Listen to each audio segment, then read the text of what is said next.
Long ago, in a quiet village nestled between rolling hills and vast farmlands, there lived a wise old man known as Baba. He was a revered spiritual leader, a man whose words carried weight, and whose wisdom was sought by many. To the villagers, Baba was more than just an elder.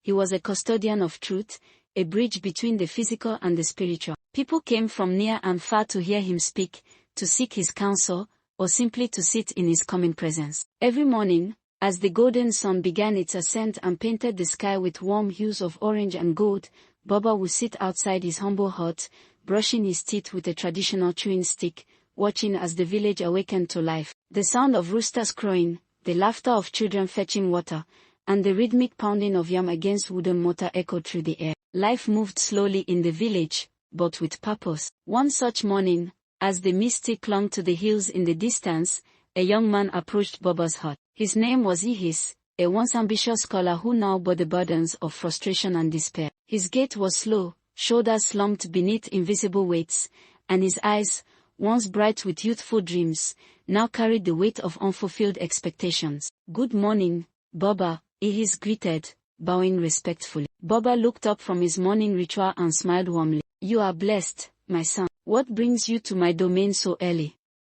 Ehis sighed heavily, lowering himself to sit on the bare earth before the elder. "Baba, I am stuck. Life has refused to move forward for me. I have not progressed, nor have I fallen backward. It feels as though I am walking in place, trapped in a cycle of hardship." His voice trembled with frustration. "You have spoken blessings into our lives through your teachings. You have made prophetic declarations, and I have held onto them with faith. Yet, here I am, still struggling." Baba listened intently, his wise eyes studying the young man before him. After a moment of silence, he placed the chewing stick down gently and wiped his mouth with a cloth from his side. The morning breeze stirred the edge of his wrapper as he nodded slowly. "My son," he began, his voice calm yet filled with authority, "obedience is better than sacrifice. Do you remember 7 years ago when you and Ton graduated from the university? You both came to me separately, sharing the good news. My heart rejoiced for you both." Ehis nodded slowly, listening. "I gave Ton counsel," Baba continued. "I told him to learn a trade, and he did. Today, look at him, he is thriving, doing well for himself." He listened. He followed the path laid before him. There was a pause, and Baba's tone became more deliberate. "When you came to me, I gave you a different message. I told you that the work of ministry, which had been birthed in you while you were on campus, was what God wanted you to continue. The calling was upon you, and He was leading you into full-time ministry." Ehis shifted uncomfortably, avoiding Baba's gaze. "I remember," he murmured. Baba nodded solemnly. "Yes, you said you had heard. But what did you do? You abandoned the call of God upon your life and pursued another path, seeking jobs in the labor market when God had already given you a divine appointment. Each time you received a job offer, something happened, and the job did not last." Ehis clenched his fist. "Baba, but I told you my reasons." Baba raised an eyebrow knowingly. "Oh, yes, you wanted to put your first-class degree to good use." Ehis exhaled sharply. I just didn't want to be called a man of God." He paused, his voice dropping to a whisper. "But what can I do? Must I answer the call?" Baba's expression softened. "My son, your purpose in life is tied to your calling. You cannot separate the two. Do not be like Jonah, who tried to run from his purpose and was swallowed by the great fish. It is not a matter of whether you must answer, it is a matter of when." A long silence passed between them. The morning breeze rustled through the trees, carrying the distant sounds of the village coming to life, mothers scolding their children lovingly, the clang of pots being cleaned, the bleating of goats. Ehis looked at Baba, realization dawning in his eyes. For years, he had fought against destiny, struggling to carve a different path. But now, as he stood, or rather, sat, before the wise elder, he understood. One could not run from destiny. And so, with a deep breath, Ehis whispered, "Then, Baba, tell me, where do I begin?"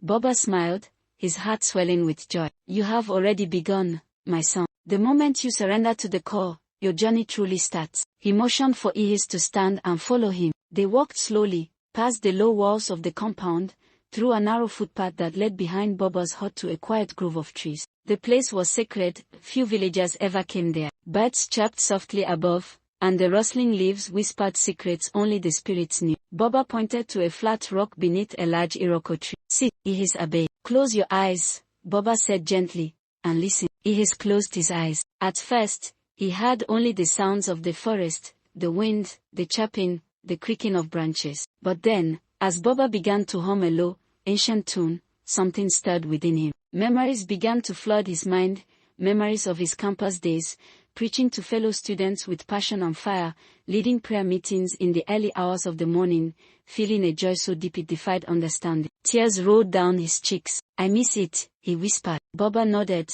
still humming. "It never left you," he replied softly. "The gifts of God are without repentance. They may lie dormant, but they never die." Ehis opened his eyes slowly. "I feel ashamed." "There is no shame in returning to purpose," Baba said. "Even the prodigal son was received with joy. You are not late, you are right on time, if only you remain willing." A calm peace settled over Ehis. For the first time in years, he felt light, as though the chains he had carried, forged by doubt and fear, had fallen away. "Baba, I want to do it right this time." "Then you must begin with surrender. Not partial surrender, but total. You will need to fast, pray, and separate yourself for a time. Seek the face of God, not for what He can give you, but for who He is." Ehis nodded. "I will." And then, Baba continued, "You will return to the people, not to impress them, not to seek honor, but to serve, to lead them to the truth. That is the essence of ministry." The old man stood slowly, his bones creaking under the weight of it. He reached into the folds of his wrapper and pulled out a small, worn Bible. "This was mine," he said,